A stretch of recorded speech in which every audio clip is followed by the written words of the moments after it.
Hoy nos adentraremos en un pueblo fantasma lleno de secretos, leyendas e historias. Aquí cada rincón guarda un misterio por descubrir. Bueno, ya me acaban de decir que sí, que este es el camino. Ya voy a salir al pueblo. ¿Qué pasó en este lugar? ¿Por qué sus habitantes se fueron? ¿Aún vive alguien aquí en este pueblo? ¿Hay fantasmas en este lugar? Quédate hasta el final del video para descubrirlo. Bienvenidos a Desert Village. Hola gente, el día de hoy vamos a recorrer un pueblo fantasma en el estado de New Jersey. Un lugar que cuenta historias de fantasmas, de brujas y sobre todo la historia de su fundador. Vamos a conocer este pueblo, vamos a ver qué cosas encontramos, qué lugares aún se encuentran de pie y vamos a descubrir este pueblo juntos. Acompáñenme, bienvenidos.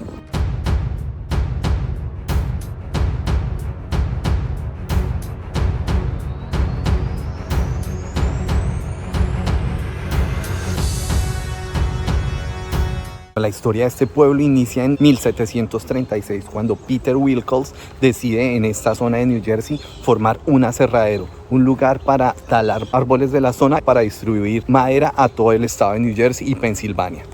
William Wilcox, conocido como Peter Wilcox, un empresario que fundó este pueblo en 1845 en New Jersey, construyendo viviendas, una tienda general y una escuela para los trabajadores y sus familias. Aunque inicialmente exitoso, el pueblo declinó rápidamente debido a la competencia económica y fue abandonado en 1882. Vamos a recorrer a encontrar por este bosque el cementerio del pueblo, el lugar donde están enterradas algunas de las personas que vivieron en este lugar, en este pueblo que actualmente es un pueblo fantasma, pero que también hace parte de los lugares históricos de este estado. En este lugar se encuentran 5 lápidas. Inicialmente están estas 2 lápidas. Esta de John Wilcox, que fue el hijo del señor William Wilcox, el que iniciaría el pueblo. Esta es la lápida original, una lápida con un estilo inglés a las que se le llamaban las calaveras negras. Acá está la lápida del señor William Wilcox, Joseph Bagley. Bueno, en este cementerio se encuentra la tumba de la esposa del señor Peter Wilcox y de su hijo John Wilcox, que tienen exactamente la misma fecha de muerte. Se dice que John Wilcox fue herido durante la guerra. Como no se conoció exactamente la fecha de muerte, decidieron ponerle la misma fecha de la muerte de su mamá. Sin embargo, estas no son las lápidas originales. La única lápida de este cementerio que es original es una de las de John Wilcox. El resto han sido hechas como homenaje a esta familia. Sin embargo, se dice que en este cementerio hay más de 12 personas enterradas, pero únicamente se exhiben 5 de estas lápidas.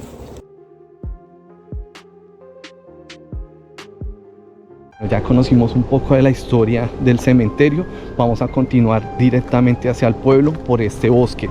Este bosque también tiene muchas historias, muchas leyendas, incluida una leyenda de 3 niñas que se dice que se perdieron en este bosque y que nunca fueron encontradas. Sin embargo, muchas personas que vivían en este pueblo antes de ser abandonado dicen que se pueden ver estas 3 niñas en el bosque tratando de llevarse a los otros niños. Por eso durante mucho tiempo las personas que vivían en este pueblo no dejaban que sus hijos se acercaran a este bosque. Durante la época de David Fell, una tarde 3 niñas salieron a jugar al bosque y nunca regresaron. Se organizó una búsqueda masiva por parte de los residentes de Fellville, pero no se encontraron rastros de las niñas. Días después, algunos habitantes afirmaron haber escuchado risas infantiles y visto figuras fantasmales entre los árboles al anochecer, y de aquí nace esta leyenda.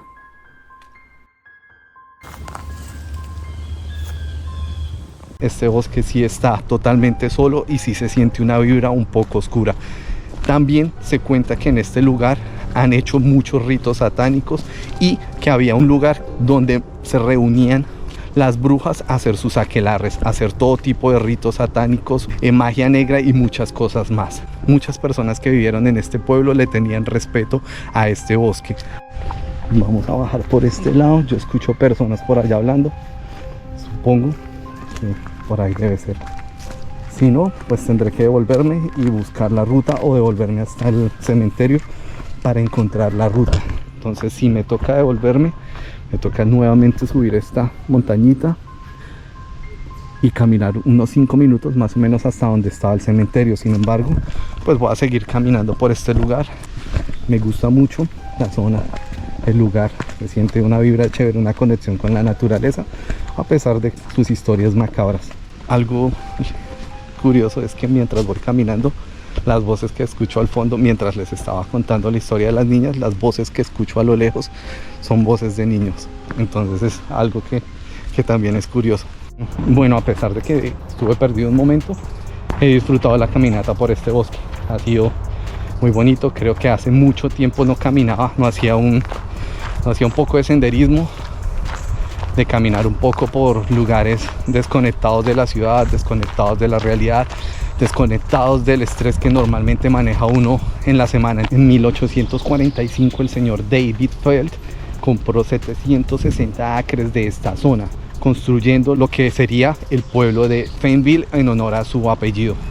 Es aquí en este lugar donde él iniciaría un negocio de imprenta, trayendo personas para que trabajaran con él y construyendo este pueblo para que la gente pudiera vivir de una manera decente, ya que en esa época los trabajadores no contaban con lugares grandes para poder vivir. David Feld, nacido en 1793, fue un destacado empresario y pionero de la industria del papel y la imprenta en el siglo XIX. Era conocido por su estilo de liderazgo carismático y su enfoque paternalista hacia sus empleados, lo que le valió el apodo del Rey David. A pesar de los éxitos iniciales, el pueblo comenzó a declinar tras su retiro en 1860 y enfrentó desafíos económicos, lo que lo llevó a un nuevo abandono en 1882.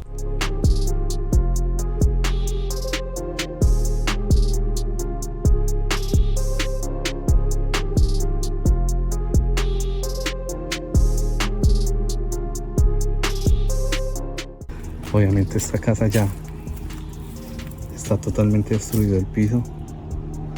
Lo único que se mantiene en pie es la lámpara, que sigue prendida. Algo que le da un toque un poco fantasmagórico, porque se prende totalmente sola. Acá hay como un basement. Vamos a entrar un poquitico a ver qué encontramos acá. A ver, esto es lo que queda del basement. Totalmente oscuro, pequeño. Y pues nada extraño que ver.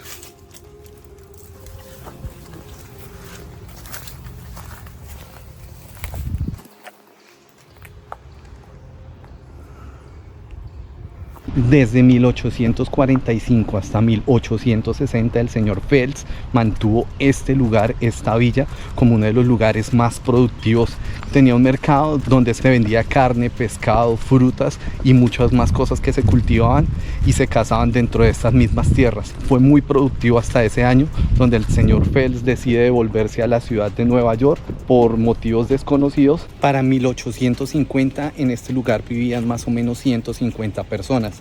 Sin embargo, en 1860 empezaría a decaer este lugar. Por negocios que no le dieron al señor David Feld, empezó a caer, empezó a tener pérdidas, por lo que él tomó la decisión de volver a Nueva York y así declararse en quiebra y acabar con este lugar. Para 1882 el señor Warren Ackerman compraría la propiedad y la convertiría en un lugar vacacional llamado Glenside Park. Aquí, en ese momento, en las montañas tanto de New Jersey como de Pensilvania, estaba la moda de las cabañas para vacacionar, para pasar el verano. Sin embargo, este negocio no duraría mucho, ya que toda la parte de playas de New Jersey empezó a coger fuerza, empezó a moverse mucho más el turismo en estas zonas con la llegada de los carros, ya que las personas podían manejar pocas distancias para llegar directamente a la playa y pasar allá el verano. Así estos lugares empezarían a decaer y otra vez quedaría esta zona como una villa desierta. Y en el lugar menos pensado encontramos los baños.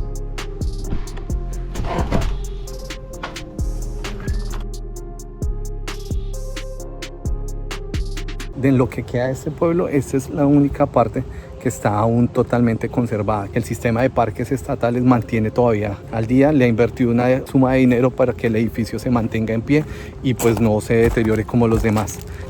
Justo al frente de este lugar se encuentra esta pérgola, que es un lugar donde se reunían para hacer diferentes actividades. Se hicieron charlas, se hicieron bodas, se hicieron reuniones religiosas y muchos tipos de actividades diferentes en este lugar. Hay un lugar que, según la leyenda, queda muy cerca de este pueblo, sin embargo no se conoce la ubicación exacta y es el lugar donde se reunían las brujas a hacer su aquelarre. Así que ese lugar no lo podemos encontrar, no hay ruta hacia este punto y tampoco hay certeza de que fuera así. Es parte de las leyendas que envuelven a este pueblo fantasma. Este lugar, con toda la historia, con sus fantasmas, sus leyendas, todas sus casas a punto de caerse, es un lugar que vale la pena visitar, conocer la historia. El recorrido no es tan largo, para mí fue largo ya que me perdí un poco, pero sin embargo valió la pena. Fue una caminata ecológica y una caminata también por la historia, por el tiempo. Al caminar por estas calles y leer un poco de la historia de este lugar, uno se podría imaginar cómo llegó a ser en algún momento este lugar. Un lugar que fue totalmente próspero. La historia queda ahí, las leyendas están ahí y podemos conocer estos lugares de primera mano. Gracias por acompañarme. A mis espaldas se encuentra la única casa que hasta el momento sigue habitada. Es la única casa que tiene su buzón, es la casa número 1 del pueblo de Fayetteville y es la que actualmente cuenta con residentes. Y así, en este punto, damos final a este recorrido en este pueblo fantasma, en el Desert Village, en Fayetteville, en New Jersey. Gracias por acompañarme en este recorrido. Recuerden suscribirse, darle like, comentar y compartir. Así que bye bye todo el mundo.